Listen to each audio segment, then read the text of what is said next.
ಮಾತರ್ಮೇ ಮಾತರಿಶ್ವನ್ನ ಪಿತರತುಲಗುರೋ ಭ್ರಾತರಿಷ್ಟಾಪ್ತಬಂಧೋ ಸ್ವಾಮಿನ್ನ ಸರ್ವಾಂತರಾತ್ಮನ್ನ ಜರಜರೈತರ್ಜನ್ಮ ಮೃತ್ಯಾಮಯಾನಾಂ ಗೋವಿಂದೇ ದೇಹಿ ಭಕ್ತಿಂ ಭವತಿ ಚ ಭಗವನ್ ಊರ್ಜಿತಾಂ ನಿರ್ನಿಮಿತ್ತಾಂ ನಿರ್ವ್ಯಾಜಾಂ ನಿಶ್ಚಲಾಂ ತದ್ಗುಣಗಣ ಬೃಹತೀಂ ಶಾಶ್ವತೀಮಾಶುದೇವ ನಾರಾಯಣಂ ನಮಸ್ಕೃತ್ಯ ನರಂ ಚೈವ ನರೋತ್ತಮಂ ದೇವೀಂ ಸರಸ್ವತೀಂ ವ್ಯಾಸಂ ತತೋ ಜಯಮುದೀರಯೇ ವಿಜಾನತಾಂ ಅವಿತ್ತಸ್ಯ ಮಧ್ವಸ್ಯ ಜಗತಿ ಗುರೋಃ ಪೂರ್ವಾಚಾರ್ಯಮಹಿಷ್ಠಾನಾಂ ಇಯಂ ಪ್ರಣತಿಮಾಲಿಕಾ. ಎಲ್ಲರೂ ಅವರವರ ಕೆಲಸವನ್ನ ಅವರವರು ಮಾಡ್ತಾ ಇದ್ರೆ, ಜೊತೆಗೆ ಭಗವಂತನ ಬಗೆಗಿನ ಪ್ರಜ್ಞೆ ಇದ್ರೆ ಅವರು ಒಳ್ಳೆ ಲೋಕವನ್ನು ಹೊಂದುತ್ತಾರೆ. ಹೀಗಾಗಿ ಸ್ವಕರ್ಮಕ್ಕೆ ಪ್ರಾಧಾನ್ಯ, ಭಗವದ್ಭಕ್ತಿಗೂ ಹೆಚ್ಚು ಪ್ರಾಧಾನ್ಯ. ಯಜ್ಞೇ ಶೂರಾಃ ಸತ್ಯಶೂರಾಃ ದಮೇ ಶೂರಾಸ್ತಥಾ ಪರೇ ಯುದ್ಧಶೂರಾಃ ತಥೈವೋಕ್ತಾಃ ದಾನಶೂರಾಶ್ಚ ಮಾನವಾಃ. ಕೆಲವರು ಯಜ್ಞದಲ್ಲಿ ಶೂರರು, ಅಂದರೆ ಹೆಚ್ಚು ಯಜ್ಞಾದಿಗಳನ್ನ ಮಾಡಬಲ್ಲವರು. ಸತ್ಯಶೂರಾಃ, ಕೆಲವರು ಸತ್ಯವನ್ನ ಹಾಗೆ ನುಡಿಯಬಲ್ಲವರು, ನೋಡಬಲ್ಲವರು. ದಮೇಶೂರಾಸ್ತಥಾಪರೆ, ಇನ್ನು ಕೆಲವರು ಇಂದ್ರಿಯ ನಿಗ್ರಹದಲ್ಲಿ ಶೂರರು. ಯುದ್ಧಶೂರಾಸ್ತಥೈವೋಕ್ತಾಃ, ಕೆಲವರು ಯುದ್ಧದಲ್ಲಿ ಶೂರರು, ಕೆಲವರು ದಾನಶೂರರು. ಬುದ್ಧಿಶೂರಾಸ್ತಥಾ ಚಾನ್ಯೇ ಕ್ಷಮಾಶೂರಾಸ್ತಥಾ ಪರೇ ಆರ್ಜವೇನ ತಥಾ ಶೂರಾಃ ಸಮವರ್ತಂತ ಮಾನವಾಃ. ಬುದ್ಧಿಶೂರರು ಕೆಲವರು, ಕ್ಷಮಾಶೂರರು ಕೆಲವರು, ಕೆಲವರು ಆರ್ಜವೇನ ತಥಾ ಶೂರಾಃ, ಆರ್ಜವದಿಂದ ಶೂರರು. ತೈಸ್ತೈಸ್ತು ನಿಯಮೈಶೂರಾಃ ಬಹವಃ ಸಂತಿ ಚಾಪರೇ ವೇದಾಧ್ಯಯನ ಶೂರಾಶ್ಚಾಧ್ಯಾಪನೆ ತಥಾ. ಕೆಲವರು ವೇದಾಧ್ಯಯನದಲ್ಲಿ ಶೂರರು, ಇನ್ನು ಕೆಲವರು ಅಧ್ಯಾಪನದಲ್ಲಿ ಶೂರರು. ನಿರಂತರವಾಗಿ ಅವರು ಪಾಠಾದಿಗಳನ್ನ ಮಾಡಬಲ್ಲವರು. ಕೆಲವರು ಗುರು ಶುಶ್ರೂಷೆಯಿಂದ ಶೂರರು, ಇನ್ನು ಕೆಲವರು ಪಿತೃಶುಶ್ರೂಷೆಯಿಂದ ಶೂರರು, ಇನ್ನು ಕೆಲವರು ಮಾತೃ ಶುಶ್ರೂಷೆಯಿಂದ ಶೂರರು, ಇನ್ನು ಕೆಲವರು ಭೈಕ್ಷ ಶೂರರು, ಭಿಕ್ಷೆ ಮಾಡಿಕೊಂಡೇ ಬದುಕುವವರು. ಯೋಗ ಶೂರರು, ಅರಣ್ಯ ಶೂರರು, ಗೃಹವಾಸದಲ್ಲಿ ಶೂರರು, ಅತಿಥಿ ಪೂಜನದಲ್ಲಿ ಶೂರರು. ಈ ಎಲ್ಲರೂ ಕೂಡ ಒಳ್ಳೆ ಫಲವನ್ನ ಹೊಂದುತ್ತಾರೆ. ಪಾರಣಂ ತರ್ವದೇಯೇಚ, ಕೆಲವರು ಬೇರೆಯವರಿಗೆ ಏನು ಬೇಕೋ ಅದನ್ನ ಮಾಡ್ತಾರೆ. ಸರ್ವತೀರ್ಥಾವಗಾಹನಂ, ಕೆಲವರು ತೀರ್ಥಶೂರರು, ಯಾವುದೇ ತೀರ್ಥಕ್ಷೇತ್ರದಲ್ಲಿ ಸ್ನಾನ ಮಾಡಬಲ್ಲವರು. ಶೂರ ಶಬ್ದಕ್ಕೆ ಅದರಲ್ಲಿಯೇ ತೊಡಗಿ ಬಹಳ ಮುಂದೆ ಹೋದವರು ಅಂತ. ಹೀಗಾಗಿ ವೇದಾಧ್ಯಯನ ಶೂರರು, ಅಧ್ಯಾಪನ ಶೂರರು, ಗುರು ಶುಶ್ರೂಷೆಯಿಂದ ಶೂರರು, ಮಾತೃ ಶುಶ್ರೂಷೆಯಿಂದ, ಪಿತೃಶುಶ್ರೂಷೆಯಿಂದ, ಭೈಕ್ಷದಿಂದ, ಸಾಂಖ್ಯರು, ಯೋಗರು, ಅರಣ್ಯ ಶೂರರು. ಕಾಡಿನಲ್ಲಿಯೇ ಇದ್ದು ನಾಡಿನ ಪದಾರ್ಥಗಳನ್ನು ಬಳಸದೆ ತಮ್ಮ ವ್ರತವನ್ನ ಮುಂದುವರಿಸುವವರು. ಇನ್ನು ಗೃಹವಾಸೇಚ, ಇನ್ನು ಕೆಲವರು ಮನೆಯಲ್ಲಿ ಶೂರರು, ಅಂದರೆ ಮನೆವಾಳ್ತೆಯನ್ನು ಚೆನ್ನಾಗಿ ನಡೆಸಿಕೊಂಡು ಹೋಗುವವರು. ಅತಿಥಿ ಶೂರರು, ಅತಿಥಿಗಳನ್ನು ಚೆನ್ನಾಗಿ ಪೂಜಿಸುವವರು. ಇನ್ನು ಯಾರ್ಯಾರಿಗೆ ಏನೇನು ಬೇಕೋ ಅದನ್ನು ಕೊಡುವವರು. ಸರ್ವತೀರ್ಥಾವಗಾಹನಂ, ತೀರ್ಥಶೂರರು, ಪ್ರತಿಯೊಂದು ತೀರ್ಥದಲ್ಲಿ ಸ್ನಾನ ಮಾಡುವವರು. ಇವರೆಲ್ಲರೂ ಕೂಡ ತಮ್ಮ ಕರ್ಮವನ್ನ ಮಾಡಿದ್ದಕ್ಕೆ ಅನುಗುಣವಾಗಿ ಒಳ್ಳೆಯ ಲೋಕವನ್ನು ಹೊಂದುತ್ತಾರೆ. ಅದರಿಂದ 1000 ಅಶ್ವಮೇಧವನ್ನು ಮತ್ತೆ ವೇದದ ಯಥಾರ್ಥವಾದ ಚಿಂತನೆಯನ್ನ ತುಲನೆ ಮಾಡಿದರೆ ಅಶ್ವಮೇಧದ ಚಿಂತನೆಗಿಂತ ವೇದದ ಯಥಾರ್ಥ ತುಲನೆಯೇ ಮೇಲು. ಮುನಯಃ ಸತ್ಯ ನಿರತಾ, ಮುನಯಃ ಸತ್ಯ ವಿಕ್ರಮಾ, ಮುನಯಃ ಸತ್ಯ ಶಪಥಾ, ತಸ್ಮಾತ್ ಸತ್ಯಂ ವಿಶಿಷ್ಯತೆ. ಮುನಿಗಳು ಸತ್ಯನಿರತರು, ದೇವರಲ್ಲಿ ಯಾವಾಗಲೂ ರತರಾದವರು. ಸತ್ಯ ಅನ್ನೋ ಶಬ್ದಕ್ಕೆ ಕಂಡಿದ್ದನ್ನ ಹೇಳೋದು, ಕಂಡಂತೆ ಹೇಳೋದು ಅಂತ ಅರ್ಥವೇ ಅಲ್ಲ. ಯಾಕೆಂದ್ರೆ ನಮ್ಮ ಕಾಣಿಕೆಯೇ ತಪ್ಪು ಗ್ರಹಿಕೆಗಳಿಂದ ಕೂಡಿರುತ್ತೆ. ನಾವು ಒಬ್ಬ ವ್ಯಕ್ತಿಯಲ್ಲಿ ಏನೋ ನೋಡುತ್ತೇವೆ, ಅದು ಏನೋ ಹಾಗೆ ಹೇಳಿಬಿಡ್ತೇವೆ. ಅದರಿಂದಾಗಿ ಸತ್ಯ ಅಂತ ಹೇಳಿದ್ರೆ ವೇದೋಕ್ತವಾದ ಪರಮಾತ್ಮನ ಚಿಂತನೆ ಅಂತ ಅರ್ಥ. ತೈತ್ತಿರಿಯ ಉಪನಿಷತ್ತು ಅದನ್ನ ನುಡಿಯುತ್ತೆ. ಸತ್ಯಮಿತಿ ಸತ್ಯವಚಾರಾಥೀತರಹ ಅಂತ. ಸ್ವಾಧ್ಯಾಯ ಪ್ರವಚನೆ ಯೇ ವೇತಿ ನಾಕೋ ಮೌದ್ಗಲ್ಯ ತದ್ಧಿ ತಪಸ್ತದ್ಧಿ ತಪಃ. ತಪಸ್ಸು ಮತ್ತೆ ಸತ್ಯ ಅಂದ್ರೇನು? ಸ್ವಾಧ್ಯಾಯದ ಪ್ರವಚನ, ಸ್ವಾಧ್ಯಾಯ ಮತ್ತು ಪ್ರವಚನ. ಹಾಗಂತ ಹೇಳಿ ಸತ್ಯವನ್ನ ಅಂದ್ರೆ ಈ ಕಂಡಂತೆ ಹೇಳಬಾರದು ಅಂತ ಅರ್ಥ ಅಲ್ಲ. ಯಾವ ದೃಷ್ಟಿಯಲ್ಲಿ ಸ್ವಾಧ್ಯಾಯ ಇತ್ತು ಅಂತಂದ್ರೆ ಶುದ್ಧವಾದ ನಡೆ ಆಟೋಮೆಟಿಕಲಿ ಇದ್ದೇ ಇರುತ್ತೆ.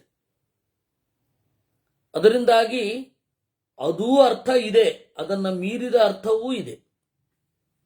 ಮುನಿಗಳು ಸತ್ಯನಿರತರು, ಸತ್ಯದಲ್ಲಿಯೇ ಸಾಗುವವರು. ಅವರು ಒಳ್ಳೆಯ ಲೋಕವನ್ನ ಹೊಂದುತ್ತಾರೆ. ಇನ್ನು ದಮಃ, ದಮಃ ಅಂದ್ರೆ ಇಂದ್ರಿಯ ನಿಗ್ರಹ. ಇಂದ್ರಿಯ ನಿಗ್ರಹ, ಇಂದ್ರಿಯ ನಿಗ್ರಹವೂ ಕೂಡ ಪ್ರಬಲವಾದ ಒಂದು ಜೀವನ ಸಾಧನ. ಯಾರು ತನ್ನ ದೇಹವನ್ನ ದಂಡಿಸ್ತಾನೆ, ಒಳ್ಳೆಯದಕ್ಕಾಗಿ ದಂಡಿಸುವುದು,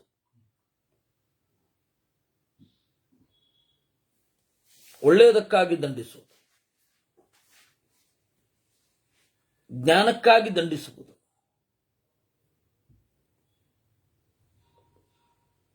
ದೇವರ ಜಪ ಇತ್ಯಾದಿಗಳಿಗಾಗಿ ದಂಡಿಸುವುದು, ಅದು ವ್ಯರ್ಥ ಆಗಬಾರದು. ಆ ತರಹ ನೋಡ್ಕೊಳ್ಬೇಕು. ಅದಕ್ಕೆ ಹೇಳ್ತಾರೆ ಅಸಂಶಯಂ ವಿನೀತಾತ್ಮ ಸಚ ಸ್ವರ್ಗೇ ಮಹೀಯತೆ.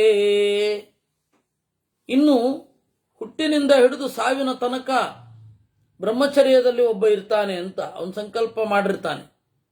ಇಲ್ಲ, ನಾನು ಬ್ರಹ್ಮಚರ್ಯದಲ್ಲಿ ಇರ್ತೇನೆ. ಬ್ರಹ್ಮಚರ್ಯ ಅಂತಂದ್ರೆ ನಮಗೆ ಇವಾಗ ಮದುವೆ ಮಾಡಿಕೊಳ್ಳದವರು ಅಂತ ಅರ್ಥ.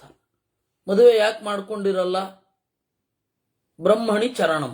ಬ್ರಹ್ಮ ಅಂದ್ರೆ ವೇದ, ವೇದದಲ್ಲಿ ಚರಣ. ವೇದದಲ್ಲಿ ಯಾಕೆ ಚರಿಸಬೇಕು?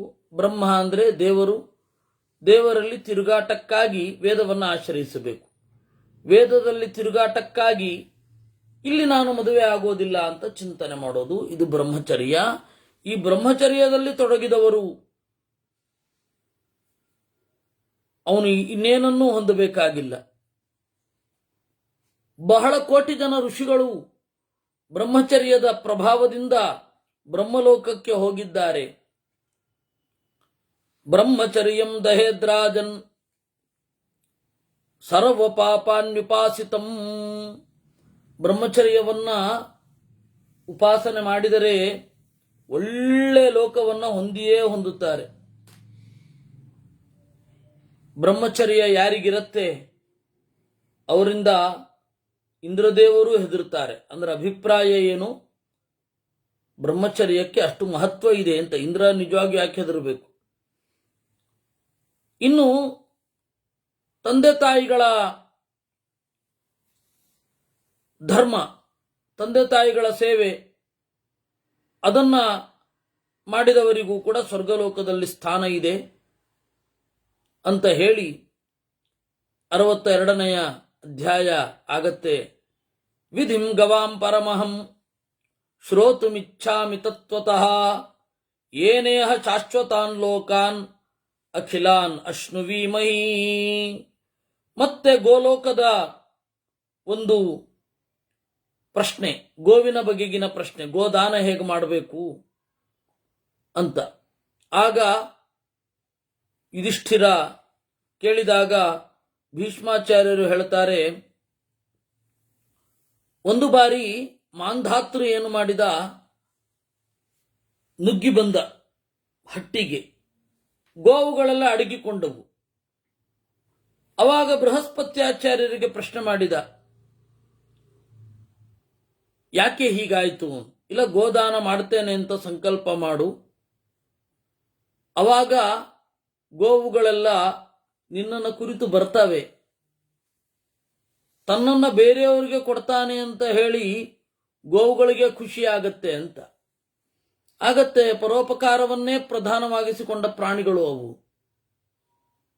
ಅವುಗಳಲ್ಲಿ ಒಂದು, ಯಾವ ಪ್ರಾಣಿಗಳಲ್ಲಿಯೂ ಇರದ ಒಂದು ಹೃದಯ ಇದೆ.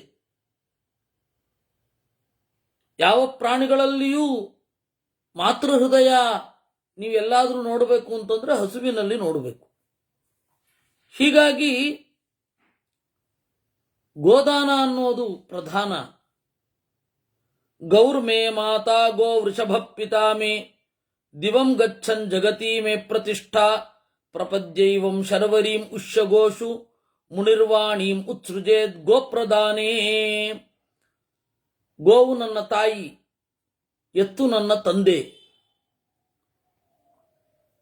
ನಾನು ಈ ಭೂಮಿಯಲ್ಲಿ ಇದ್ದೇನೆ, ಗೋವನ್ನು ದಾನ ಮಾಡಲಿಕ್ಕೆ ಈಗ ತೊಡಗುತ್ತೇನೆ ಅಂತ ಆ ರಾತ್ರಿ ಗೋಷ್ಠದಲ್ಲಿಯೇ ಮಲ್ಕೊಳ್ಬೇಕಂತೆ.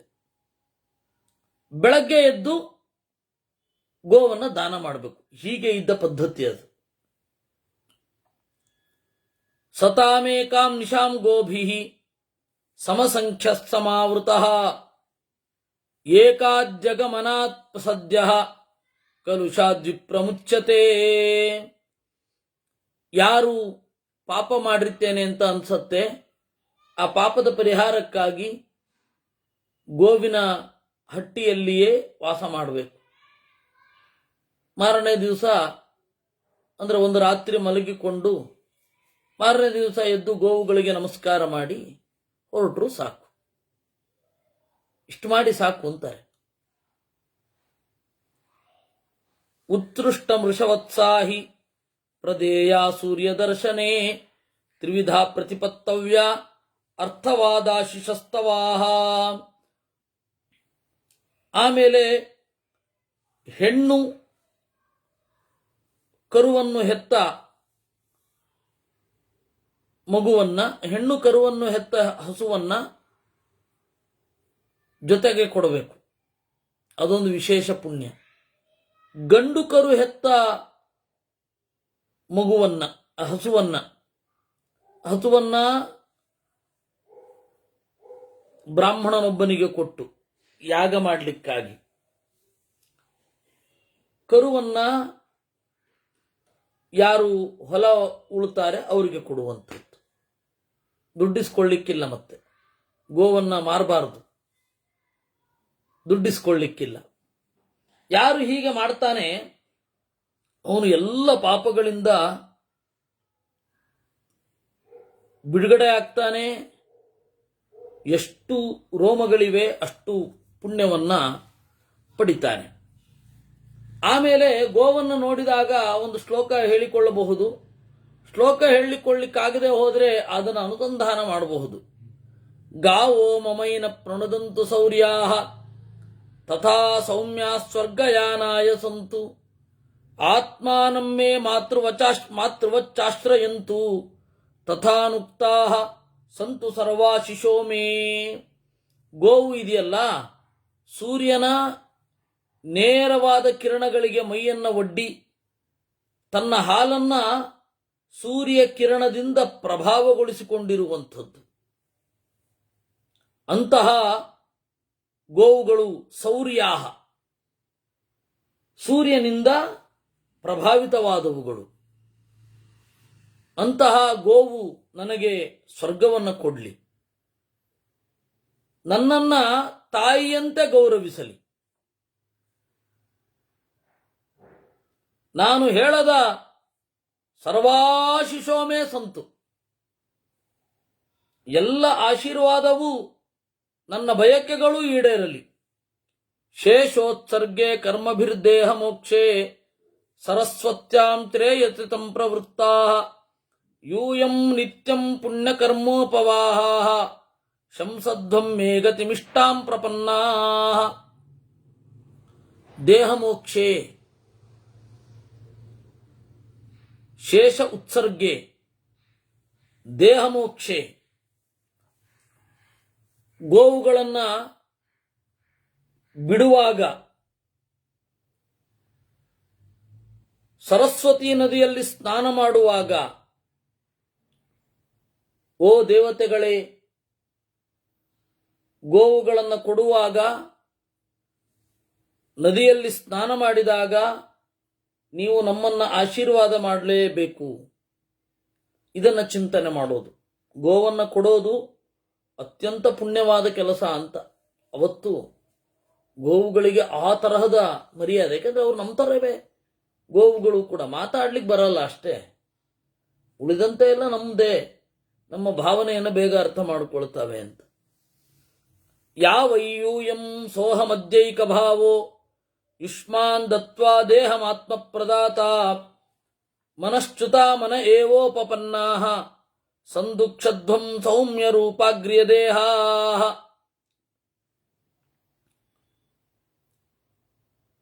ದಾನಸ್ಯಾಗ್ರೇ ಪೂರ್ವಮೇತದ್ವದೇತ ಗವಾಂ ದಾತಾ ವಿದ್ಧಿ ಯತ್ ಪೂರ್ವದೃಷ್ಟಂ ಪ್ರತಿಬ್ರೂಯಾಚ್ಛೇಷ ಧರ್ಮಾನ್ ದ್ವಿಜಾತಿಃ ಪ್ರತಿಗೃಹ್ಣನ್ ವೈ ಗೋಪ್ರದಾನೇ ವಿಧಿಜ್ಞಃ.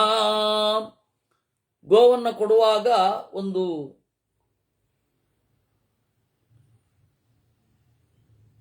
ಚಿಂತನೆ ಇರಬೇಕು ನಮಗೆ. ಗಾಂ ದದಾನೀತಿ ವಕ್ತವ್ಯಂ, ನಾನು ಗೋವನ್ನು ಕೊಡ್ತೇನೆ ಅಂತ ಹೇಳಬೇಕಂತೆ. ಅರ್ಘ್ಯ ಪ್ರದಾನವನ್ನ ಮಾಡಬೇಕು. ಊಢವ್ಯ ಭರಿತವ್ಯ ಚ ವೈಷ್ಣವೀತಿ ಚಚೋದಯೇತ್. ಊಢವ್ಯ, ಈ ಹಸುವನ್ನ ನೀವು ಹೊರಬೇಕು ಅಂತಂದ್ರೆ ಪಾಲಿಸಬೇಕು ಅಂತ ಅರ್ಥ. ಅದನ್ನ ಭುಜದ ಮೇಲೆ ಅಂತ ಅರ್ಥ ಅಲ್ಲ. ವೈಷ್ಣವಿ, ಇದು ವಿಷ್ಣು ದೇವತಾಕವಾದದ್ದು ಅಂತ ಚಿಂತಿಸಬೇಕು. ನಾಮ ಸಂಕೀರ್ತಯೇತ್ತಸ್ಯ ಯಥಾ ಸಂಖ್ಯೋತ್ತರಾಯ ಚ ಫಲಂ ಷಡ್ವಿಂಶದಷ್ಟೌ ಚ ಸಹಸ್ರಾಣಿ ಚ ವಿಂಶತಿಃ. ನಾಮ ಸಂಕೀರ್ತನೆ ಮಾಡ್ಬೇಕಂತೆ ಆ ಹಸುವಿನದ್ದು, ಅಂದ್ರೆ ಹೆಸರಿಡಬೇಕು ಅಂತ. ಈ ತರಹದ ಹೆಸರಿರುವ ಗೋವನ್ನು ನಾನು ದಾನ ಮಾಡ್ತೇನೆ ಅಂತ ಹೇಳಬೇಕು. ಗುಣಗಳನ್ನ ಚಿಂತನೆ ಮಾಡಿ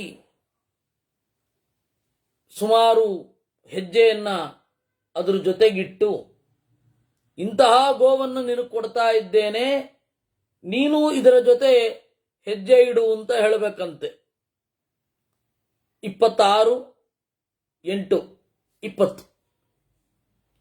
ಕೆಲವೊಮ್ಮೆ ಸಹಸ್ರ ಹೆಜ್ಜೆಗಳನ್ನು ಇಟ್ಟದ್ದನ್ನ ಕೊಡ್ತಾ ಇದ್ದೇನೆ ಅಂತ ಅನ್ಬೇಕಂತೆ. ಅಂದ್ರೆ ಅದ್ರ ಜೊತೆಗೇನೆ ಅದನ್ನ ಮೇಯಿಸಿ ಅವುಗಳ ಜೊತೆಗೆ ದೂರ ಹೋಗಿ ಬಂದು ಮಾಡಿ. ಹಾಗೆ ಗೋದಾನಶೀಲೋ ನಿರ್ಭಯಶ್ಚಾನ್ನದಾತ ತಸ್ಯಾರದೇ ವಸುದಾತ ಚ ಕಾಮಿ ಊಢವ್ಯೋಢ ಭಾರತಯಶ್ಚ ವಿದ್ವಾನ್ ಸಮಾಖ್ಯಾತಾಸ್ತೆ ವೈಷ್ಣವಾಶ್ಚಂದ್ರಲೋಕಾಃ. ಗೋದಾನಶೀಲನಾದವನು ಅನ್ನವನ್ನೇ ಕೊಟ್ಟ ಹಾಗೆ, ಸಂಪತ್ತನ್ನು ಕೊಟ್ಟ ಹಾಗೆ, ಎಲ್ಲ ಬಯಕೆಗಳನ್ನು ಇತ್ತ ಹಾಗೆ, ಗೋವುಗಳನ್ನು ಕೊಟ್ಟರೆ ಗೋವ್ರತಿ ಅಂತ ಹೇಳಿದ ಹಾಗೆ,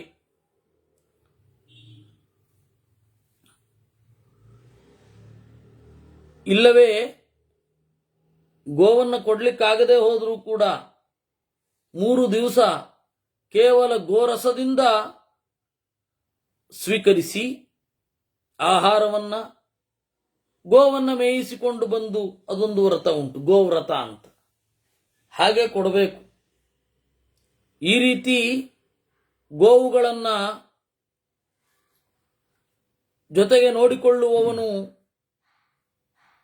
ಗ್ರಾಹ್ಯೋಷಯಂ ತರ್ವಲೋಕಶ್ಚ ಧರ್ಮೋ ನಮಾಂಧಾತ ಯತ್ರ ತತ್ರ ಪ್ರಜಲ್ಪೇತ್. ಇದನ್ನ ಯಾರಿಗೆ ಕೊಡಬೇಕು? ವ್ರತ ಇಲ್ಲದವನಿಗೆ ಕೊಡಬಾರದು. ಅಂದ್ರೆ ಯಾರಿಗೆ ವ್ರತ ಇರುತ್ತೆ ಅವರಿಗೆ, ಯಾರಿಗೆ ಶ್ರದ್ಧೆ ಇರುತ್ತೆ ಅವರಿಗೆ ಗೋವನ್ನು ಕೊಡಬೇಕು. ಯಾರಿಗೆ ವಕ್ರಬುದ್ಧಿ ಇರಲ್ಲ ಅವರಿಗೆ ಗೋವನ್ನು ಕೊಡಬೇಕು. ಇದು ಗುಟ್ಟು. ಅದರಿಂದಾಗಿ ಗೋವನ್ನು ಕೊಡುವವರಿಗೆ ಮಗಳನ್ನು ಕೊಡುವಾಗ ಯಾವ ರೀತಿ ವಿಚಾರಿಸಿ ಕೊಡ್ತೇವೋ ಹಾಗೆ ಗೋವನ್ನು ಕೊಡಬೇಕಾದರೂ ಕೂಡ ವಿಚಾರಿಸಿ ಕೊಡಬೇಕು. ಯಾಕೆಂದ್ರೆ ಅದು ಮಗಳನ್ನ ಕೊಡೋದು, ಇದು ಅಮ್ಮನನ್ನ ಕೊಡೋದು.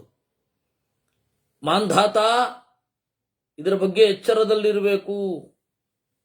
ಯಾಕೆ ಅಂದ್ರೆ ಲೋಕದಲ್ಲಿ ಶ್ರದ್ಧೆ ಇರುವವರು ಇರ್ತಾರೆ. ಸಂತಿ ಕ್ಷುದ್ರ ರಾಕ್ಷಸ ಮಾನುಷೇಷು, ಮನುಷ್ಯರಲ್ಲೇ ರಾಕ್ಷಸರ ತರಹದವರು ಇರ್ತಾರೆ.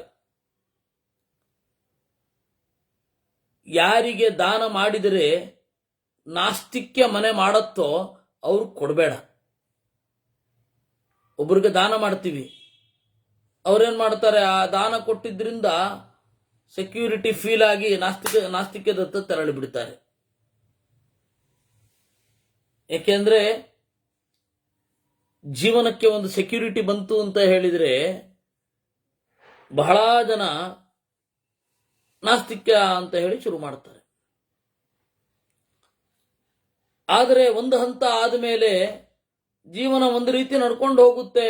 ಅವಾಗ ಅವ್ರದ್ದು ಬುದ್ಧಿ ಏನು ಪಲ್ಲಾಟ ಆಗಲ್ಲ. ಅವ್ರನ್ನ ನೋಡಿ ಅವ್ರಿಗೆ ಗೋವು ಕೊಡಬೇಕು ಅಂತಾರೆ. ನೀವು ಕೊಟ್ಟ ಗ್ರಾಂಟ್ಸು ಅಥವಾ ನೀವು ಕೊಟ್ಟ ಗೋವು ಅನ್ನೋದು ಒಂದು ಸಂಕೇತ ಅಂತ ಇಟ್ಕೋಣ. ನೀವು ಕೊಟ್ಟ ಸಂಕೇತ, ನೀವು ಕೊಟ್ಟ ಸಂಪತ್ತು ನಾಸ್ತಿಕರನ್ನ ಹುಟ್ಟು ಹಾಕುವುದಾದರೆ ಅವರಿಗೆ ಗೋವನ್ನು ಕೊಡಬೇಡಿ. ಬಾರಹಸ್ಪತ್ಯಂ ವಾಕ್ಯಮೇತನ್ನಿತಮ್ಯ ರಾಜಾನೋ ವೈಗೋ ಪ್ರದಾನಾನಿ ಕೃತ್ವಾ. ಈ ಬೃಹಸ್ಪತ್ಯಾಚಾರ್ಯರ ಮಾತನ್ನ ಕೇಳಿದ ಮಾಂಧಾತ ಅದರಂತೆಯೇ ನಡೆದ. ಉಶೀನರ ವಿಶ್ವಗಶ್ವ ಅಂತ ಒಬ್ಬ ರಾಜ, ನೃಗ, ಭಗೀರಥ, ಯೌವನಾಶ್ವ, ಮಾಂಧಾತ, ಮುಚುಕುಂದ, ಭೂರಿದ್ಯುಮ್ನ, ನೈಷಧ ಅಂದ್ರೆ ನಳ, ಸೋಮಕ. ಸೋಮಕ ದ್ರೌಪದಿಯ ಪೂರ್ವಜ. ಪುರೂರವಸ್, ಭರತ, ರಾಮ, ದಿಲೀಪ ಇವರೆಲ್ಲರೂ ಕೂಡ ಗೋದಾನವನ್ನು ಚೆನ್ನಾಗಿ ಮಾಡಿದವರೇ. ಅದರಿಂದಾಗಿ ಯೋಗ್ಯರಿಗೆ ಕೊಡಬೇಕು. ದ್ವಿಜಾಗ್ರೇಭ್ಯ ಪ್ರಯಚ್ಛಸ್ವ ಗಾ ಪುಣ್ಯಾವೈ ಪ್ರಾಪ್ಯ ರಾಜ್ಯಂ ಕುರುಣಾಂ. ಅದರಿಂದ ನೀನು ಕೂಡ ಧರ್ಮರಾಜ ಮುಂದುವರಿಸಬೇಕು ಆ ಸಂತತಿಯನ್ನ, ಗೋವುಗಳನ್ನು ಕೊಡಬೇಕು. ಮಾಂಧಾತ ಬೃಹಸ್ಪತ್ಯಾಚಾರ್ಯರು ಹೇಳಿದ್ದನ್ನ ಕೇಳಿದ, ಅದರಂತೆ ನಡೆದ. ಇತಿ ನೃಪತಿವರ ಸಮುತ್ಥಿತೋ ಗೋ ಪ್ರದಾನೆ ಯವಶಕಲೈ ಸಹ ಗೋಮಯಂ ಪಿಬಾನಃ ಕ್ಷಿತಿತಲ ಚಯನೀಯಶ್ಚಿಖೀಯತಾತ್ಮ ವೃಷೈವರಾಜ ವೃಷಸ್ತದಾ ಬಭೂವ. ಇದು ನೋಡಿದ ಮಾಂಧಾತನು ಕೂಡ ಹೀಗೆ ಕೆಲವು ವರ್ಷಗಳನ್ನ ಕಳೆದಿದ್ದಾನಂತೆ. ಹಸುವಿನ ಜೊತೆಗೇ ಇರೋದು, ಹಸು ನಿಂತಾಗ ನಿಲ್ಲೋದು, ಕೂತಾಗ ಕೂಡೋದು, ಮಲಗಿದಾಗ ಮಲಗೋದು, ಹೋದಾಗ ಹೋಗೋದು, ಗೋವಿನ ಹಾಲನ್ನು ಮಾತ್ರ ಉಣ್ಣುವುದು. ಈ ರೀತಿ ಗೋಮಯದಿಂದಲೇ ಬದುಕುತ್ತಾ ಇದ್ದ. ಕ್ಷಿತಿತಲ ಶಯನಃ, ನೆಲದಲ್ಲಿ ಮಲಗಿ ಇಂದ್ರಿಯ ನಿಗ್ರಹವುಳ್ಳವನಾಗಿ ಅವನು ಎಷ್ಟೋ ಕಾಲವನ್ನು ಕಳೆದಿದ್ದ. ದೇವತೆಗಳಿಗೆ ಅವನನ್ನು ಕಂಡ್ರೆ ಬಹಳ ಪ್ರೀತಿ ಉಂಟಾಯಿತು. ಈ ಹಿನ್ನೆಲೆಯಲ್ಲಿ ಅವನದೊಂದು ವ್ರತ ಒಂದು ಶುರು ಆಯಿತು. ಯಾವುದೇ ಕಾರಣಕ್ಕೂ ಎತ್ತು ಹೂಡಿದ ಗಾಡಿಯಲ್ಲಿ ನಾನು ಕೂಡುವುದಿಲ್ಲ ಅಂತ, ಮತ್ತೆ ಕುದುರೆ ಹೂಡಿದ ಗಾಡಿಯಲ್ಲಿ ಮಾತ್ರ ಕೂಡ್ತೇನೆ. ಈ ತರಹದ್ದೆಲ್ಲ ವ್ರತ ಇತ್ತು. ಇದು 63ನೇ ಅಧ್ಯಾಯ. ತಥೋ ಯುಧಿಷ್ಠಿರೋ ರಾಜ ಭೂಯಶಾಂತನವನ್ ನೃಪ ಗೋದಾನೆ ವಿಸ್ತರಂ ಧೀಮಾನ್ ಪಪ್ರಚ್ಛ ವಿನಯಾನ್ವಿತಃ. ಸರಿ, ಎಂತಹ ಗೋವನ್ನು ಕೊಡಬೇಕು ಅಂತ ಕೇಳಿದ. ಮತ್ತೆ ಗೋವಿನ ಉತ್ಪತ್ತಿ ಹೇಗೆ ಅದನ್ನೆಲ್ಲ ಹೇಳಿ ಅಂತಂದಾಗ ಭೀಷ್ಮಾಚಾರ್ಯರು ಹೇಳಿದ್ರಂತೆ, ವತ್ಸಲಾಂ ಗುಣಸಂಪನ್ನಾಂ, ಒಳ್ಳೆ ಗುಣದಿಂದ ಕೂಡಿರುವ ವಸ್ತ್ರದಿಂದ ಕೂಡಿರುವ ಗೋವನ್ನು ಕೊಟ್ಟರೆ ಎಲ್ಲ ಪಾಪಗಳಿಂದ ಬಿಡುಗಡೆಯಾಗುತ್ತಾನೆ. ಪೀತೋದಕಾಂ ತ್ಯಕ್ತತೃಣಾಂ ದುಷ್ಟದುಗ್ಧಾಂ ನಿರಿಂದ್ರಿಯಾಂ ಜ್ವರಾರ್ಥಾಂ ಉಪಯುಕ್ತಾರ್ಥಾಂ ಜೀರ್ಣಾಂ ಕೂಪಮಿವಾಜಲಂ ತಮೋದತ್ವ ಪ್ರವಿಶತಿ ದ್ವಿಜಂ ಕ್ಲೇಶೇನ ಯೋಜಯನ್. ಒಂದು ಕಾಲದಲ್ಲಿ ನೀರು ಕುಡಿದಿದೆ, ಈಗ ಕುಡಿಲಿಕ್ಕಾಗೋದೇ ಇಲ್ಲ. ನೀರು ಸರ್ರಂತ ಹಿರ್ಲಿಕ್ಕೂ ಶಕ್ತಿ ಇಲ್ಲ. ತ್ಯಕ್ತತೃಣಾಂ, ವೃದ್ಧಾಪ್ಯದಲ್ಲಿದ್ದು ಚೆನ್ನಾಗಿ ಹುಲ್ಲನ್ನು ಕಿತ್ತು ತಿನ್ಲಿಕ್ಕಾಗ್ತಾ ಇಲ್ಲ, ಅಥವಾ ಆ ಹಾಲು ಕೆಟ್ಟದಾಗಿ ಬರ್ತಾ ಇದೆ, ಇಂದ್ರಿಯಗಳೇ ನೆಟ್ಟಿಗಿಲ್ಲ, ಜ್ವರದಿಂದ ಕೂಡಿದೆ, ಹಿಂದೆ ಎಲ್ಲ ಉಪಯೋಗಿಸ್ಬಿಟ್ಟಿದ್ದಾರೆ, ಮುದಿಗೊಡ್ಡು, ಅಂತಹ ದನವನ್ನ ಕೊಡಬಾರದು. ಹಾಗೆ ಕೊಟ್ರೆ ನರಕಕ್ಕೆ ಹೋಗ್ತಾರೆ. ದುಷ್ಟ ರುಷ್ಟ ವ್ಯಾಧಿತ ದುರ್ಬಲಾಚ ನ ದಾತವ್ಯಾಯಾತು ಮೂಲ್ಯೈರ್ನ ದತ್ತ ಕ್ಲೇಶೈರ್ವಿಪ್ರಂ ಯೋ ಫಲೈ ಸಂಜುನಕ್ತಿ ತಸ್ಯಾ ವೀರ್ಯಾಶ್ಚಾಫಲಾಶ್ಚೈವ ಲೋಕಾಃ. ಬೇಗ ಮುನಿಯುವ ಅಥವಾ ಏನೋ ರೋಗ ಇರುವ ದುರ್ಬಲವಾದ ಗೋವುಗಳನ್ನು ಕೊಡಬಾರದು. ಅದು ಕೊಟ್ರೆ ಅವನಿಗೆ ಹಿಂಸೆ ಜಾಸ್ತಿ. ಒಬ್ಬನಿಗೆ ದಾನ ಅಂತ ಹೇಳಿ ಆನೆ ಕೊಟ್ಬಿಟ್ರೆ ಅವನು ಏನ್ ಮಾಡಬೇಕು? ಅವನು ನಿಮ್ಮ ಮೇಲೆ ಬಹಳ ಗೌರವ ಇದೆ, ತಗೊಳ್ಳಿ ಆನೆನಾ ಅಂದ್ರೆ ಇದನ್ನ ಮೇಂಟೈನ್ ಮಾಡೋದು ಹೇಗೆ ಅಲ್ವೇ? ಅದರಿಂದ ಅದೇ ರೀತಿ ಗೋವನ್ನು ಕೂಡ ಕೊಡ್ಲಿಕ್ಕೆ ಯಾವುದು ಯೋಗ್ಯವೋ ಅದನ್ನು ಕೊಡಬೇಕು. ಕಸ್ಮಾತ್ ಸಾಮ್ಯೇ ಬಹುಲಾನಾಂ ತಂ ಪ್ರದಾನಾತ್ ಸದ್ಭಿ ಪ್ರಶಸ್ತಂ ಕಪಿಲ ಪ್ರದಾನಂ. ಅದಕ್ಕೆ ಯುಧಿಷ್ಠಿರ ಕೇಳಿದ, ಕಪಿಲೆಯ ಬಗ್ಗೆ ಹೇಳ್ತಾ ಇದ್ದೀರಾ, ಕಪಿಲೆ ಗೋವು ಹುಟ್ಟಿದ್ದು ಹೇಗೆ ಅದನ್ನ ಹೇಳಿ. ಆಗ ಭೀಷ್ಮಾಚಾರ್ಯರು ಹೇಳ್ತಾರೆ, ಪ್ರಜೆಗಳನ್ನು ಸೃಷ್ಟಿ ಮಾಡು ಅಂತ ಹೇಳಿದಾಗ ದಕ್ಷ ಪ್ರಜಾಪತಿ ಮೊದಲು ಪ್ರಜೆಗಳನ್ನು ಸೃಷ್ಟಿ ಮಾಡಿದ. ನಾಸೃಜದ್ ವೃತ್ತಿಮೇವ ಅಗ್ರೇ, ಹೇಗೆ ಬದುಕಬೇಕು ಅನ್ನುವ ವಿಧಾನವನ್ನೇ ರೂಪಿಸಿರಲಿಲ್ಲ, ಮೊದಲು ಪ್ರಜೆಗಳನ್ನೇ ಸೃಷ್ಟಿ ಮಾಡಿಬಿಟ್ಟ. ಪ್ರಜೆಗಳನ್ನು ಸೃಷ್ಟಿ ಮಾಡುವಾಗ ಈಗ ಬಿಡಿ, ನಾವು ಮಕ್ಕಳನ್ನು ಹುಟ್ಟಿಸ್ತೇವೆ, ಅವ್ರಿಗೆ ನೌಕರಿ ಇದು ನಡೆಸಬೇಕು ಅಂತ ಹೇಳಿ ಇಲ್ಲ. ಆದರೆ ಜಗತ್ತಿನಲ್ಲಿ ಮೊದಲನೆಯ ವ್ಯಕ್ತಿ ಹುಟ್ಟುವಾಗ, ಈ ಜಗತ್ತಿನಲ್ಲಿ ತೊಡಗುವಾಗ ಆ ಯೋಚನೆ ಮಾಡಬೇಕಾಗತ್ತೆ, ಇವರ ಬದುಕು ಏನು ಅಂತ. ಅದನ್ನು ಸೃಷ್ಟಿ ಮಾಡಲಿಲ್ಲ. ಯಥಾ ಹ್ಯಮೃತಮಾಶ್ರಿತ್ಯ ವರ್ತಯಂತಿ ದಿವೌಕತಃ ತಥಾ ವೃತ್ತಿಮುಪಾಶ್ರಿತ್ಯ ವರ್ತಯಂತಿ ಪ್ರಜಾಸ್ತದಾ. ಆಗ ವೃತ್ತಿಯೇ ಇಲ್ಲದೆ ಬದುಕಿದ್ದ ಕಾಲ ಇತ್ತು. ಯಾಕೆ ಬೇಕು? ಅಚರೇಭ್ಯಶ್ಚ ಭೂತೇಭ್ಯಃ ಚರಾಶ್ರೇಷ್ಠಾಸ್ತತೋ ನರಾಃ ಬ್ರಾಹ್ಮಣಾಶ್ಚ ತಥಾ ಶ್ರೇಷ್ಠಾಃ ತೇಷು ಯಜ್ಞಾಃ ಪ್ರತಿಷ್ಠಿತಾಃ. ಮರ ಮೊದಲಾದವುಗಳಿಗಿಂತ ಚರಾಹ ಶ್ರೇಷ್ಠಾಃ, ಓಡಾಡುವ ಪ್ರಾಣಿಗಳು ಮಿಗಿಲು. ಓಡಾಡುವ ಪ್ರಾಣಿಗಳಲ್ಲಿ ಮನುಷ್ಯರು ಮಿಗಿಲು, ಮನುಷ್ಯರಲ್ಲಿ ತಿಳಿದವರು ಮಿಗಿಲು. ಯಾಕೆಂದ್ರೆ ಆ ತಿಳಿದವರಲ್ಲಿ ಯಜ್ಞ ಅನ್ನೋದು ಕೂಡಿದತ್ತೆ. ಯಜ್ಞದಿಂದ ಸೋಮವನ್ನು ಪಡೆಯುತ್ತಾರೆ. ಸೋಮ ಗೋವಿನಲ್ಲಿ ಇದೆ. ಸೋಮ ಅನ್ನೋ ಶಬ್ದಕ್ಕೆ ಹಲವಾರು ಅರ್ಥಗಳಲ್ಲಿ ಇದು ಒಂದು. ಪ್ರಜೆಗಳನ್ನು ಸೃಷ್ಟಿ ಮಾಡಿದಾಗ ಇದಿರಲಿಲ್ಲ. ಒಂದು ತಲೆಮಾರು ಆಯಿತು, 2 ತಲೆಮಾರು ಆಯಿತು, ಆಮೇಲೆ ಹೊಟ್ಟೆ ಹಸಿ ಉಸಿರು ಆಯಿತು.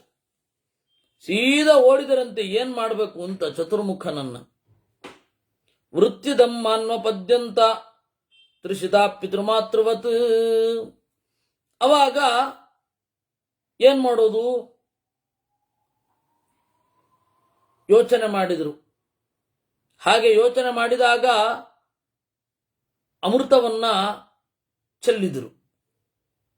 ಹಾಗೆ ಚೆಲ್ಲಿದ ಅಮೃತದಿಂದ ಕಪಿಲೆ ಗೋವು ಹುಟ್ಟಿದ್ದು. ಸುರಭಿಯನ್ನ ಏನ್ ಮಾಡಿದ್ರು, ಸೃಷ್ಟಿ ಮಾಡು ಅಂತ ಹೇಳಿದ್ರು. ಸುರಭಿಯಿಂದ ಹುಟ್ಟಿದ್ದು. ಅದಕ್ಕೆ ಸೌರಭೇಯರು ಅಂತ ಕರೀತಾರೆ. ಅದರ ನೊರೆಯೂ ಕೂಡ ಅಮೃತಕ್ಕೆ ಸದೃಶವಾದದ್ದು. ನಾವು ಉಪಮನ್ಯುವಿನ ಕಥೆಯನ್ನ ಕೇಳ್ತೇವೆ, ಆಯ್ತಾ? ಉಪಮನ್ಯುವಿನ ಕಥೆ ಏನ್ ತಿಂದ್ಕೊಂಡಿದಿ ಅಂತಂದಾಗ ಒಂದು ಹಂತದಲ್ಲಿ ಅವನು ಹೇಳ್ತಾನೆ, ಕರುವಿನ ಬಾಯಿಂದ ಬರುವ ನೊರೆಯನ್ನ ತಿನ್ಕೊಂಡಿದ್ದೀನಿ ಅಂತ. ಒಂದು ಬಾರಿ ಏನಾಯ್ತಂತೆ, ಸವತ್ಸ ಮುಖ ವಿಭ್ರಷ್ಟ ಭವಸ್ಯ ಭುವಿ ತಿಷ್ಠತಃ ಶಿರಸ್ಯವಾಪ ತತ್ ಕ್ರುದ್ಧ ಸತದೈಕ್ಷತ ತಂ ಪ್ರಭು. ಒಮ್ಮೆ ರುದ್ರದೇವರು ಕೆಳಗಡೆ ನಿಂತಾಗ ತಲೆ ಮೇಲ್ಗಡೆ ಆ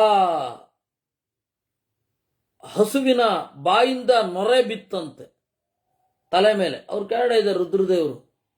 ಹೀಗೆ ನೋಡಿದರಂತೆ. ಸಿಟ್ಟಿನಿಂದ ನೋಡಿದ್ರಲ್ಲ, ಸ್ವಲ್ಪ ಸುಟ್ಟಿತು, ಹೀಗಾಗಿ ಕಂದು ಬಣ್ಣವಾಯಿತು ಅಂತ. ಕಪಿಲೆ ಗೋವು ಹುಟ್ಟಿದ್ದು ಹಾಗೆ.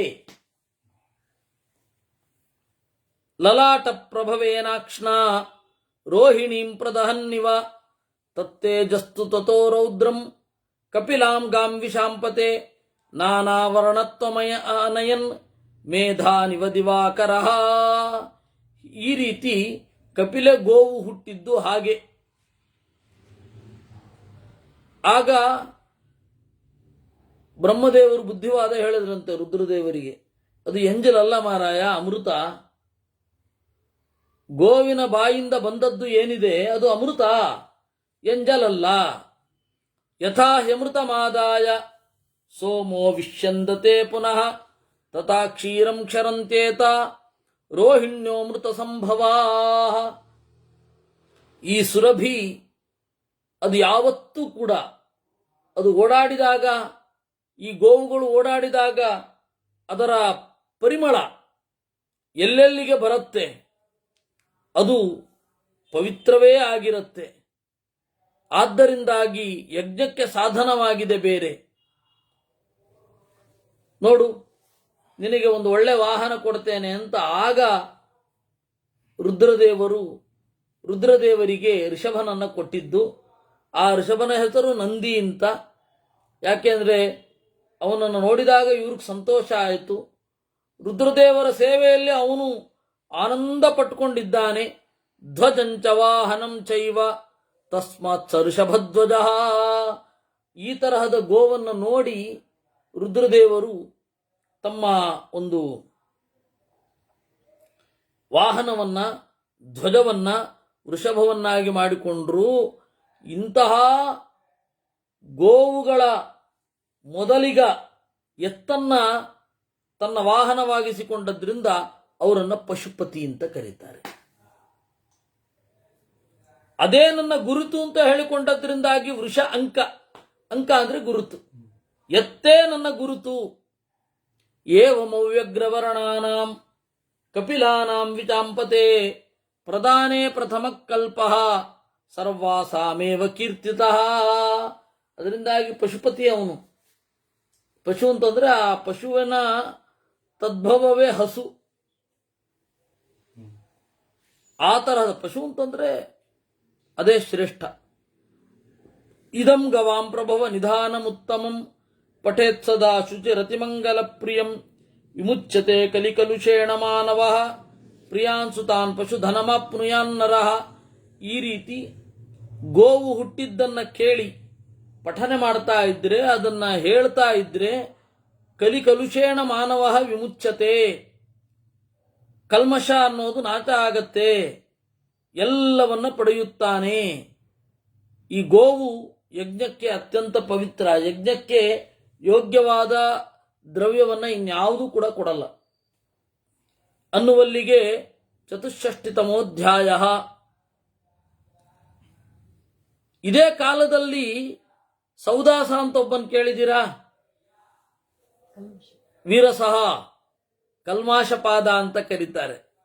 ಆ ಕಲ್ಮಾಶಪಾದ ಒಮ್ಮೆ ವಸಿಷ್ಠರಿಗೆ ಕೇಳಿದನಂತೆ, ತ್ರೈಲೋಕ್ಯೆ ಭಗವನ್ ಕಿಂಸ್ವಿತ್ ಪವಿತ್ರಂ ಕಥ್ಯತೆ ನಘ ಯತ್ಕೀರ್ತಯನ್ ಸದಾ ಮರ್ತ್ಯ ಪ್ರಾಪ್ನುಯಾತ್ ಪುಣ್ಯಮುತ್ತಮಂ. ಅಲ್ಲ, ಈ ಮೂರು ಲೋಕದಲ್ಲಿ ಆಯ್ತಾ ಪವಿತ್ರವಾದದ್ದು ಯಾವುದು? ಯಾವುದನ್ನ ಹೇಳಿದರೆ ಸಾಕು ಒಳ್ಳೆಯ ಪುಣ್ಯವನ್ನು ಪಡೆಯುತ್ತಾನೆ. ಅವಾಗ ವಸಿಷ್ಠರು ಪ್ರೀತರಾಗಿ ಗವಾಂ ಉಪನಿಷದ್ವಿದ್ಯಾಂ ನಮಸ್ಕೃತ್ಯ ಗವಾಂ ಶುಚಿಹಿ, ಗೋವಿಗೂ ಉಪನಿಷತ್ತಿಗೂ ಗೋವಿನ ರಹಸ್ಯಗಳನ್ನೆಲ್ಲ ಹೇಳಿದರಂತೆ. ಏನು? ಗಾವ ಪ್ರತಿಷ್ಠಾ ಲೋಕಾನಾಂ ಗಾವ ಸ್ವಸ್ಥಯನಂ ಮಹತ್. ಎಲ್ಲರೂ ಕೂಡ ಗೋವಿನ ಹಾಲಿನಿಂದಲೇ ಬದುಕಿರೋದು. ಗೋ ಹತ್ಯೆ ಮಾಡುವವನು ಕೂಡ ಗೋವಿನ ಹಾಲೇ ಕುಡ್ಕೊಂಡು ಬರೋದು.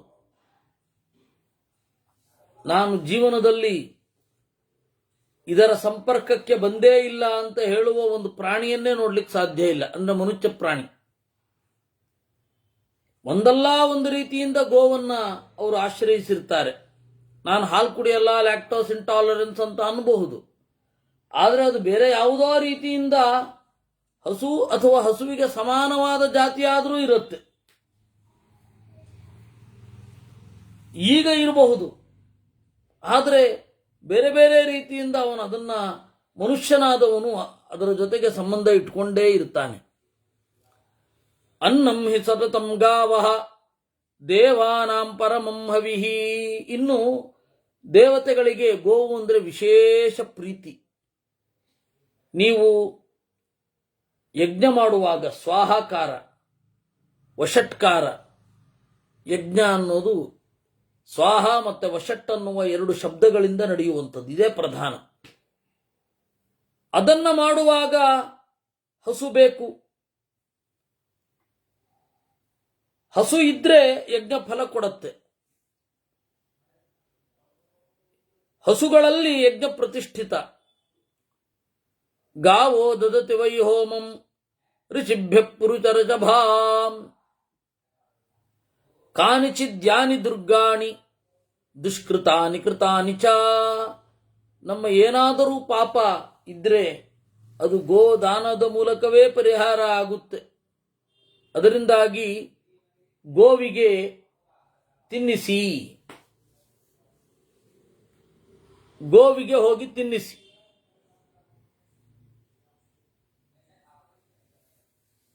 ಅದು ಕೂಡ ಅನೇಕ ಪಾಪವನ್ನ ಪರಿಹಾರ ಮಾಡುತ್ತೆ.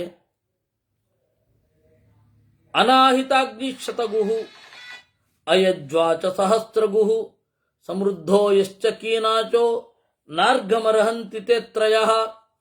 100 ಗೋವಿರ್ಲಿ ಯಜ್ಞ ಮಾಡದೆ ಹೋದರೆ, 1000 ಗೋವಿರ್ಲಿ ದಾನ ಮಾಡದೇ ಇದ್ದರೆ, ಅವನು ಸಮೃದ್ಧನಾಗಿರುವ ಕ್ಷುಲ್ಲಕ ಪ್ರಾಣಿ. ಸಮೃದ್ಧ, ಬಹಳ ಸಂಪದ್ಭರಿತ. ಆದರೆ ಒಳ್ಳೆಯ ಜೀವನ ಒಂದಲ್ಲ. ಪರೋಪಕಾರಕ್ಕಾಗಿ ಬೇಕಾದಷ್ಟು ಇರುವ ಅವಕಾಶವನ್ನು ಹಾಳು ಮಾಡಿಕೊಂಡಿದ್ದಾನೆ. ಅವನಿಗೆ ಗೌರವ ಕೊಡಬೇಡಿ. ಯಾರು ಕಪಿಲೆಯನ್ನ ಕೊಡ್ತಾನೆ, ಅವನು ಎರಡೂ ಲೋಕವನ್ನ ಗೆಲ್ತಾನೆ. ನಾ ಕೀರ್ತಯಿತ್ವಾಗಾ ಸಮ್ಯಕ್ ನಾ ಸಂಸ್ಪೃಶ್ಯ ತಥೋತ್ಪತೇತ್ ಸಾಯಂ ಪ್ರಾತರ್ನಮಸ್ಯೇಚ್ಛ ಗಾಸ್ತತ ಪುಷ್ಟಿಮಾಪ್ನುಯಾತ್. ಗೋವುಗಳನ್ನ ನೆನಪಿಸಿಕೊಳ್ಳದೆ, ಬಂದಾಗ ಗೋವನ್ನು ಮುಟ್ಟದೆ ಹೋಗಬಾರದು. ಬೆಳಗ್ಗೆ ಸಂಜೆ ಗೋವುಗಳಿಗೆ ನಮಸ್ಕಾರ ಮಾಡಬೇಕು, ಒಳ್ಳೆ ಪುಷ್ಟಿ ಸಿಗುತ್ತೆ.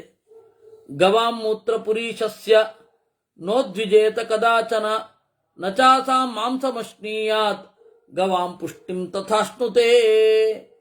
ಗೋವುಗಳ ಮೂತ್ರ ಪುರೀಶಗಳನ್ನ, ಸಗಣಿ ಗಂಜಲ ಅಂತ ಏನು ಹೇಳ್ತೇವೆ, ಅದಕ್ಕೆ ಮುಖ ಸಿಂಡ್ರಿಸಬಾರದು. ಗೋವುಗಳ ಮಾಂಸವನ್ನ ತಿನ್ನಬಾರದು. ಗೋವನ್ನು ಕುರಿತು ಸಂಕೀರ್ತನೆ ಮಾಡಬೇಕು. ಅನಿಷ್ಟಂ ಸ್ವಪ್ನಮಾಲಕ್ಷ್ಯ ನರೋಗಾಸ್ತಂ ಪ್ರಕೀರ್ತಯೇತ್. ನಿಮಗೇನಾದರೂ ಕೆಟ್ಟ ಕನಸು ಬಿತ್ತು ಅಂದ್ರೆ, ಕೆಲವೊಂದು ಕನಸುಗಳಿರುತ್ತೆ, ಆ ಕನಸು ಲಿಸ್ಟ್ ಮಾಡಿಕೊಟ್ಟಿದ್ದಾರೆ, ಇಷ್ಟು ಕೆಟ್ಟ ಕನಸು ಅಂತ.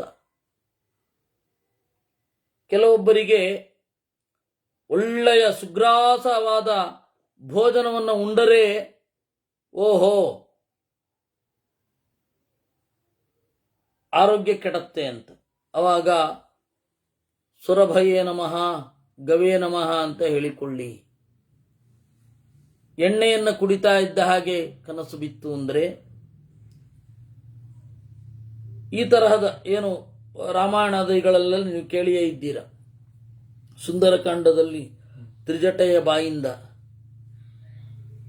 ಅವಾಗ ಅಥವಾ ಕೆಲವೊಬ್ಬರಿಗೆ ಏನಾಗತ್ತೆ, ಬರಿದಾದ ಸಾಗರ, ಬರಿದಾದ ಕಡಲು, ಅಗಾಧವಾದ ಮರಳು ಭೂಮಿ ಕನಸಿಗೆ ಬೀಳುತ್ತೆ. ಅವಾಗ ನಮ್ಮ ಮೈಯ ಶಕ್ತಿಯೆಲ್ಲ ಸೋರಿ ಹೋಗ್ತಾ ಇರುತ್ತೆ ಅಂತ ಅರ್ಥ. ನಮ್ಮ ಮೈಯಲ್ಲಿ ಶಕ್ತಿ ಉಳಿದಿಲ್ಲ ಅಂತ. ಆ ತರಹದ ಸಂದರ್ಭದಲ್ಲಿ ಗವೇ ನಮಃ ಅನ್ಬೇಕಂತೆ. ಗೋವುಗಳನ್ನು ನೋಡಿ, ಆಯ್ತಾ? ಅದರಿಂದಾಗಿ ಗೋಮಯವನ್ನು ಹಚ್ಚಿ ಸ್ನಾನ ಮಾಡೋದು ಪದ್ಧತಿಗೆ ಬಂದಿದೆ. ಗೋವಿನ ಒಂದು ಗಂಜಲ ಮತ್ತೆ ಒಂದು ಗೋಮಯ ಏನಿದೆ, ಸಗಣಿ ಅಂತ ಏನು ಹೇಳ್ತೇವೆ, ಕರೀಶ ಅಂತಾರೆ, ಅಲ್ಲಿ ಲಕ್ಷ್ಮಿಯ ಸನ್ನಿಧಾನ ಇರುತ್ತೆ ಅಂತ. ಅದು ಇವರೆಲ್ಲ ಹೈಬ್ರಿಡ್ ಮಾಡಿಸಿದ್ದಲ್ಲ, ಸಾಮಾನ್ಯವಾಗಿ ಗೋತಳಿ ಸಹಜವಾಗಿ ಹುಟ್ಟಿದ್ದು. ನಿತ್ಯ ಪುಷ್ಟಾಂ ಕರೀಷಿಣೀಂ ಅಂತ. ಗೋವಿನ ಕರೀಶ ಅಂದರೆ ಸಗಣಿಯಲ್ಲಿ ಲಕ್ಷ್ಮೀದೇವಿ ನೆಲೆಯಾಗಿರ್ತಾಳೆ. ಅದಕ್ಕೆ ಲಕ್ಷ್ಮೀದೇವಿಗೆ ಹೆಸರು ಕರೀಷಿಣಿ ಅಂತ. ಆ ಗೋವಿನ ತುಪ್ಪವನ್ನ ಅಗ್ನಿಹೋತ್ರಕ್ಕಾಗಿ ಬಳಸಬೇಕು. ಗೋವಿನ ತುಪ್ಪವನ್ನು ಕುಡಿಯಬೇಕು. ಹೀಗೆ ವ್ಯಷ್ಟಿ ಸಮಷ್ಟಿಗಳಲ್ಲಿ ಗೋವು ವ್ಯಾಪಿಸಿಕೊಂಡಿರುತ್ತದೆ. ರಾತ್ರಿ ಬೆಳಗ್ಗೆ ಏನೇ ಒಂದು ಸಂಕಟ ಆದರೂ ಗೋವನ್ನು ನೆನಪಿಸಿಕೊಳ್ಳಿ. ಅದರಿಂದಾಗಿ ಗೋವನ್ನು ನೋಡಿ, ಗೋವನ್ನು ನೇವರಿಸಿ, ಗೋವುಗಳಿಗೆ ಭಕ್ಷ್ಯವನ್ನು ಕೊಡ್ರಿ. ಒಳ್ಳೆ ಗತಿಯನ್ನ ಅವರು ಹೊಂದುತ್ತಾರೆ. ಆ ಕಾರಣದಿಂದ ಗೋವು ಅತ್ಯಂತ ಪವಿತ್ರ. ತಥೈವ ಸರ್ವಭೂತಾನಾಂ ಗಾವಸ್ತಿಷ್ಠಂತಿ ಮೂರ್ಧನಿ. ಪವಿತ್ರವಾದ ಪದಾರ್ಥಗಳಲ್ಲಿಯೇ ಗೋವು ಅತ್ಯಂತ ಉತ್ತಮ. ಕೃಷ್ಣ ಗೋವಿನ ಜೊತೆ ಓಡಾಡಿದ್ದೇ ಇದಕ್ಕಾಗಿ. ಯಾವ ತರಹದ ಒಂದು ಪಾವಿತ್ರ್ಯ ಇದೆ ಗೋವಿಗೆ. ಆ ಗೋವಿನ ಮೂಲಕ ಯಾವ ರೀತಿ ಇದ್ರು, ಗೋವನ್ನೇ ಪ್ರಧಾನವಾಗಿಸಿಕೊಂಡು ಇರ್ತಿದ್ರು. ಅದರಿಂದಾಗಿ ಗಾವೋ ಮಮಾಗ್ರತೋ ನಿತ್ಯಂ ಗಾವ ಪೃಷ್ಠತಯೇ ವಚ ಗಾವೋ ಮೇ ತರ್ವತಶ್ಚೈವ ಗವಾಂ ಮಧ್ಯೆ ವಸಾಮ್ಯಹಂ. ಗೋವು ನನ್ನ ಮುಂದೆ ಇರಲಿ, ಗೋವು ನನ್ನ ಹಿಂದೆ ಇರಲಿ, ನನ್ನ ಸುತ್ತಲೂ ಗೋವಿರಲಿ, ಗೋವಿನ ಮಧ್ಯೆ ನಾನು ವಾಸ ಮಾಡುತ್ತೇನೆ ಅಂತ ಹೇಳಿದ್ರೂ ಒಳ್ಳೆಯದಾಗತ್ತಂತೆ. ಈ ರೀತಿಯಾಗಿ ಬೆಳಗ್ಗೆ ಸಂಜೆ ಯದಃ ಕುರುತೆ ಪಾಪಂ ತಸ್ಮಾತ್ ಸದ್ಯೋ ವಿಮುಚ್ಯತೆ. ಬೆಳಗ್ಗೆ ಸಂಜೆ ಜಪ ಮಾಡಬೇಕಂತೆ, ಗೌಹು ಗೌಹು ಅಂತ. ಈ ರೀತಿಯಾಗಿ ಗೋವಿನ ಮಹತ್ವ, ಗೋವನ್ನ ಹಾಗೆ ದಾನ ಮಾಡಬೇಕು. ಗೋವು ಯಜ್ಞಕ್ಕೆ ಅತ್ಯಂತ ಉತ್ತಮ, ನೀನು ಹಾಗೆ ಮಾಡು. ಹೀಗೆ ಗೋವಿನ ಉತ್ಪತ್ತಿ, ಗೋವಿನ ದಾನ, ಗೋವಿನ ಒಂದು ಔಷಧ, ಇದನ್ನೆಲ್ಲ ಹೇಳಿದಾಗ ಒಳ್ಳೆಯದು ಅಂತ ಅಂದುಕೊಂಡು ಆ ಕಲ್ಮಾಶ ಪಾದ ಗೋಧನವನ್ನ ಚೆನ್ನಾಗಿ ಪ್ರೋತ್ಸಾಹಿಸಿದ ಅನ್ನುವಲ್ಲಿಗೆ 65ನೆಯ ಅಧ್ಯಾಯ. ಇದನ್ನ ಅವನು ಕೇಳ್ತಾ ಇದ್ದಾಗ ಯುಧಿಷ್ಠಿರನಿಗೆ ಅನ್ನಿಸಿತು, ಇನ್ನಷ್ಟು ಗೋವಿನ ಬಗ್ಗೆ ಹೇಳ್ರಿ ಅಂತ. ಇನ್ನಷ್ಟು ಹೇಳಿ ಗೋವಿನ ಬಗ್ಗೆ. ಅದಕ್ಕೆ ಅವರು ಹೇಳಿದ್ರು, ಮಾಂಧಾತ, ಯಯಾತಿ, ನಹುಷ ಇವರೆಲ್ಲ ಸಾವಿರಾರು ಲಕ್ಷಾಂತರ ಗೋವುಗಳನ್ನು ದಾನ ಮಾಡಿದರು. ಅದರಿಂದಾಗಿ ಅವರು ದೇವತೆಗಳು ಅವರನ್ನು ಬಹಳ ಗೌರವಿಸಿದರು, ಈ ಎಲ್ಲ ದೇವತೆಗಳನ್ನ.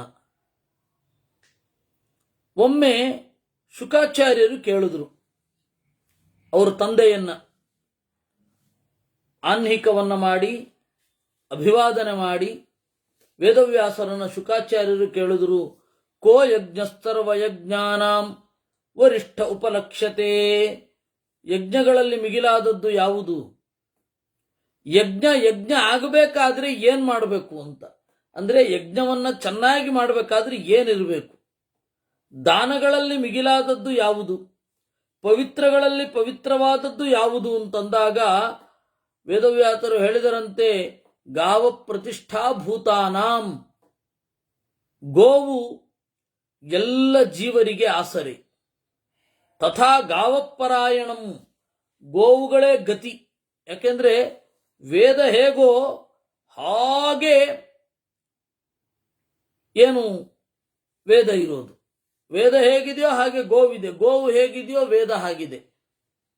ಆ ಗೋವನ್ನು ನೋಡಿದ್ರೆ ನಿಮಗೆ ವೇದದ ನೆನಪಾಗಬೇಕು. ಕೆಲವರೆಲ್ಲ ಹೇಳೋದುಂಟು, ಇಲ್ಲ ವೇದದ ಕಾಲದಲ್ಲಿ ಗೋ ಹತ್ಯೆ ಇತ್ತು ಅಂತ. ಅವರು ಕೆಲವೊಂದು ತಪ್ಪರ್ಥ ಮಾಡಿಕೊಂಡಿದ್ದಾರೆ. ಗಾಮ್ ಆಲಭೇತ ಅಂತ ಇದೆ, ಗೋವನ್ನು ಮುಟ್ಟಬೇಕು. ಆ ಧಾತುವಿಗೆ 2 ಅರ್ಥ ಇದೆ. ಲಭಿಸ್ಪರ್ಶನ ಹಿಂಸನಯೋಹೋ ಅಂತ. ಲಭ ಅನ್ನುವ ಧಾತುವಿಗೆ ಮುಟ್ಟೋದು ಅಂತನೂ ಅರ್ಥ ಇದೆ, ಹಿಂಸೆ ಅಂತನೂ ಅರ್ಥ ಇದೆ. ಆಲಭೇತ ಅಂದ್ರೆ ಮುಟ್ಟಬೇಕು ಅಂತನೂ ಅರ್ಥ, ಹಿಂಸೆ ಮಾಡಬಹುದು ಅಂತನೂ ಅರ್ಥ. ಇವರು ಬೇಕಂತ ಹಿಂಸಾ ಅನ್ನುವ ಅರ್ಥವನ್ನು ತಗೊಂಡ್ರು. ಆ ಅರ್ಥವನ್ನು ತಗೊಂಡ್ರು. ವೇದದ ಕಾಲದಲ್ಲಿ ನೋಡಿ, ಗೋ ಹಿಂಸೆ ಇದೆ, ಗೋವಧೆ ಇದೆ ಅಂತ ಶುರು ಮಾಡಿದ್ರು. ವಾಸ್ತವವಾಗಿ ಹಾಗಿಲ್ಲ. ಹೌದು, ಭವಭೂತಿಯು ಕೂಡ ಮಧುಪರ್ಕ ಅಂತನ್ನುವಾಗ ಗೋವಿನ ಮಾಂಸ ಅಂತ ಅರ್ಥ ಮಾಡಿದ್ದಾನೆ. ಅವನು ತಪ್ಪಲೇಬಾರ್ದ? ಭವಭೂತಿ ಅವನಿಗೆ ತಪ್ಪು ತಿಳುವಳಿಕೆ ಇರಬಾರದು ಅಂತ ಏನಾದರೂ ಉಂಟಾ? ಮಧುಪರ್ಕ ಅಂತ ಹೇಳಿದ್ರೆ ಗೋವಿನ ಮಾಂಸವನ್ನ ಜೇನುತುಪ್ಪದೊಂದಿಗೆ ಬೆರೆಸಿಕೊಡುವುದು ಅಂತ ಅರ್ಥ ಮಾಡಿದಾನು ಅವನು. ಅದೇ ಈ ಕನ್ಫ್ಯೂಷನ್. ಒಳ್ಳೆ ಕವಿ ಅವನು. ಉತ್ತರ ರಾಮಚರಿತೆಯಲ್ಲಿಯೇ ಈ ಒಂದು ಪ್ರಸಂಗ ಬರುತ್ತೆ. ಅದರಲ್ಲಿ ಆ ರೀತಿ ಅರ್ಥ ಮಾಡಿದ್ದಾನೆ. ಏನ್ ಮಾಡ್ಲಿಕ್ಕಾಗತ್ತೆ? ತಪ್ಪು ತಿಳ್ಕೊಂಡಿದ್ದಾರೆ. ಅದರಿಂದ ಗೋವನ್ನ ಹಿಂಸೆ ಮಾಡಲಿಕ್ಕೆ ಎಲ್ಲಿಯೂ ವಿಧಿ ಇಲ್ಲ. ಅಶ್ವಮೇಧ ಇದೆ, ಗೋಮೇಧ ಇಲ್ಲ. ಗೋಮೇಧ ಒಂದೇ ಒಂದು ಬಾರಿ ಆಗಿದ್ದು ರಂತಿದೇವನ ಕಾಲದಲ್ಲಿ. ಗೋಮೇಧ ಆಗಿದ್ದು ಅಂತ ಹೇಳಿ ನೀವು ಒಪ್ಕೊಳ್ಳೋದಾದರೆ ಮಹಾಭಾರತದಲ್ಲಿರುವ ಮಾತನ್ನೇ ನಂಬಬೇಕು, ಇಲ್ಲ ಅಂದ್ರೆ ಯಾವುದನ್ನು ಒಪ್ಪಬಾರದು. ಮಹಾಭಾರತವನ್ನ ಕಾಲ್ಪನಿಕ ಅಂತ ಅನ್ನುವವರಿಗೆ ರಾಮನನ್ನ ಬೈಯುವ ರೈಟ್ಸ್ ಇಲ್ಲ. ಮಹಾಭಾರತ ಕಾಲ್ಪನಿಕ ಅಲ್ಲ ಅಂತ, ರಾಮಾಯಣ ಕಾಲ್ಪನಿಕ ಅಲ್ಲ ಅಂತ ಹೇಳುವವರಿಗೆ ರಾಮಾಯಣದಲ್ಲಿರೋದನ್ನೆಲ್ಲ ಒಪ್ಪಬೇಕಾಗತ್ತೆ. ನಾಸ್ತಿಕರು ಎಡೆಬಿಡಂಗಿಗಳು. ಅವರೇನು ಹೇಳ್ತಾರೆ, ನಾವು ರಾಮಾಯಣವನ್ನು ಒಪ್ಪಲ್ಲ, ಅದನ್ನು ಹಿಸ್ಟ್ರಿ ಅಂತ ಪರಿಗಣಿಸಲ್ಲ, ಆದರೆ ರಾಮ ಮಾಡಿದ್ದು ತಪ್ಪು. ಅಲ್ಲ, ರಾಮನನ್ನ ಪರಿಗಣಿಸದೇ ಇದ್ದ ಮೇಲೆ ಬೈತೀರಿ ಯಾಕೆ? ಇಲ್ಲ ಇಲ್ಲ, ರಾಮಾಯಣದಿಂದ ರಾಮ ಇದೆ ಅಂತ ಗೊತ್ತಾಗ್ತಾ ಇದೆಯಲ್ಲ, ಹಾಗಾದ್ರೆ ರಾಮಾಯಣದಲ್ಲಿ ಏನು ಹೇಳಿದೆ ರಾಮನ ಬಗ್ಗೆ ಅದನ್ನು ಒಪ್ಕೊಳ್ಳಿ. ಇದು ಇರುವಂತಹ ಒಂದು ಸಮಸ್ಯೆ. ಆದರೆ ಎರಡನ್ನೂ ಒಪ್ಪಲ್ಲ, ಹಾಗೆ ಮಾಡಬಾರದು. ಈ ಹಿನ್ನೆಲೆಯಲ್ಲಿ ವೇದವ್ಯಾಸರು ಶುಕಾಚಾರ್ಯರಿಗೆ ಹೇಳಲಿಕ್ಕೆ ಶುರು ಮಾಡ್ತಾರೆ. ಅದರಲ್ಲಿ ನಾವು ಈ ಒಂದು 66ನೇ ಅಧ್ಯಾಯದಲ್ಲಿ 12ನೇ ಶ್ಲೋಕದ ತನಕ ನೋಡಿದ್ದೇವೆ. ಕೊಂಬು ಹೇಗೆ ಬಂತು ಅಂತ ಇಲ್ಲೊಂದು ಪ್ರಸಂಗ ಇದೆ. ಗೋವುಗಳಿಗೆ ಕೊಂಬು ಹೇಗೆ ಬಂತು ಅಂತ ಆ ಭಾಗವನ್ನ ನಾವು ನಾಳೆ ನೋಡೋಣ. ಕೃಷ್ಣಾರ್ಪಣಮಸ್ತು.